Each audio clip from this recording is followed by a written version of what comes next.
अलैकुम व रहमतुल्लाहि व बरकातुहू। प्यारे मुसलमान, আজকে আপনাদেরকে অতি বিশেষ কথা নিয়ে আমি আজকে লাইভে আসলাম। তো কথা হলো,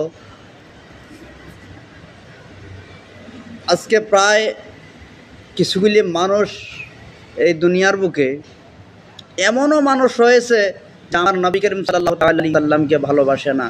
আমার নবী করিম সাল্লাল্লাহু আলাইহি ওয়াসাল্লাম নবী করিম সাল্লাল্লাহু আলাইহি ওয়াসাল্লাম বলে নূর নয়।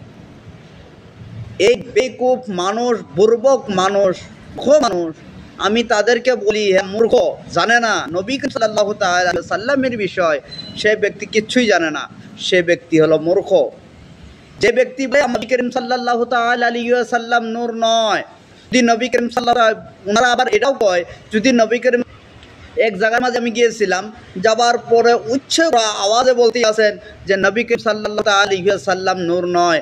নবী করিম সাল্লাল্লাহু আলাইহি ওয়াসাল্লাম যদি নূর হইতো তাহলে পেশাব এরকম খাদ্য করে, যেরকম ফারিস্তারা তো নূরের তৈরি, ওনারা তো প্রসব পায়খানা করে না।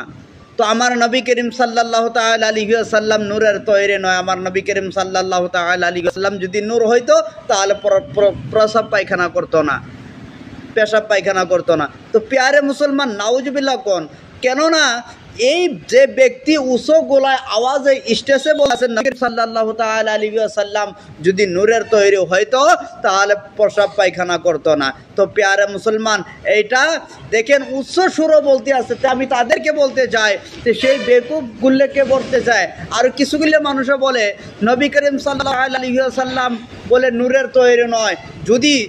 যদি নূরের তৈরি না হয় তাহলে নবী করিম সাল্লাল্লাহু তাআলা আলাইহি ওয়াসাল্লাম, আবার ওনারা যে বলে নবী করিম সাল্লাল্লাহু তাআলা আলাইহি ওয়াসাল্লাম নূরের, কিন্তু যে ব্যক্তি নূরের যদি ধমক দেওয়া যায়, দিন বাস্তব ঘটনা শুনেন। একটা ওয়াহাবি আমার কাছে এসেছিল যে নবী করিম সাল্লাল্লাহু তাআলা আলাইহি ওয়াসাল্লাম বলে নূরের তৈরি নয়। তে আমার কাছে আইলো, আয়া বলতে আছে নবী করিম সাল্লাল্লাহু আলাইহি ওয়াসাল্লাম নূরের তৈরি নয়। আমি বললাম ধত বেড়া, নবী করিম সাল্লাল্লাহু আলাইহি ওয়াসাল্লাম নূরের তৈরি নয় তো কে শিখাইছে? তখন বলে নবী করিম সাল্লাল্লাহু আলাইহি ওয়াসাল্লাম বলে আদা নূর।